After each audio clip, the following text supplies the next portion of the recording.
গত ১৬ জুলাই এনসিপি নেতারা মাস্টার গোপালগঞ্জ পালন করতে গোপালগঞ্জে গেলে এনসিপি নেতা কর্মীদের উপর হামলা করে আওয়ামী লীগ ও নিষিদ্ধ ছাত্রলীগ কর্মীরা। এত প্রোটোকল থাকা সত্ত্বেও কিভাবে হামলা করলো ছাত্রলীগ, এ নিয়ে তখন চলছে তুমুল সমালোচনা। আর সেখান থেকে উঠে এসেছে কিছু গোপনী পুলিশের তালিকা, যারা গত ১৬ জুলাই নীরবতা পালন করেছে, যারা এই হামলা থেকে পিছু হটেছে।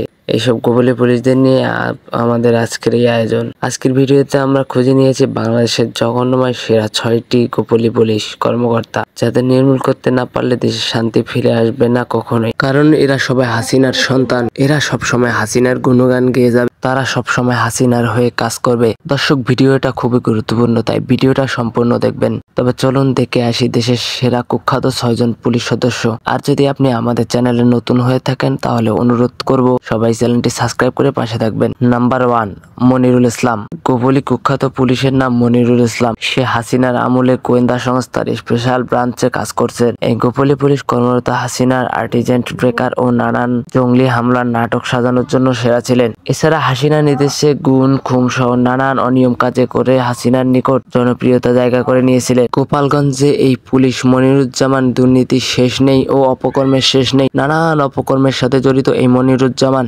নাম্বার 2, হাবিবুর রহমান। পুলিশ বাহিনীতে শেখ হাসিনার অন্যতম একজন দূষর ও দুর্নীতিবাজ গোপালী পুলিশ ও ঢাকার সাবেক কমিশনার হাবিবুর রহমান, যিনি ছিলেন গোপালগঞ্জের বাসিন্দা এবং পুলিশ বাহিনীকে গোপালীকরণ করতে গোপালগঞ্জের বেশিরভাগ মানুষকে প্রাধান্য দিতেন।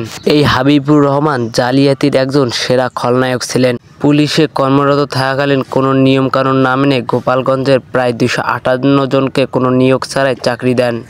এই ২৫৮ জনের মধ্যে ২০০ জনই ছিল গোপালগঞ্জের বাসিন্দার।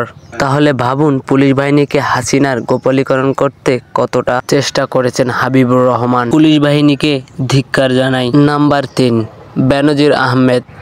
আমাদের তালিকায় আরও রয়েছে হাসিনার কুখ্যাত লাঠিয়াল ও কুখ্যাত পুলিশ কর্মকর্তা বেনজির আহমেদ, যার বাড়িও ছিল হাসিনার এলাকায়, যার মাধ্যমে হাসিনা তার ভয়ঙ্কর লক্ষ্য উদ্দেশ্য করতে সক্ষম হয়। ৫ই মে হেফাজতে ইসলামের ওপর সাপ্লাই যে গণহত্যা চালানো হয়েছে তার পুরনো নীল নকশা তৈরি করেন এই বেনজির আহমেদ। এছাড়াও বেনজির আহমেদ ও দুর্নীতিবাজ করে দেশে বিদেশে নানান জায়গায় বিভিন্নভাবে সম্পদ অর্জন করেছেন।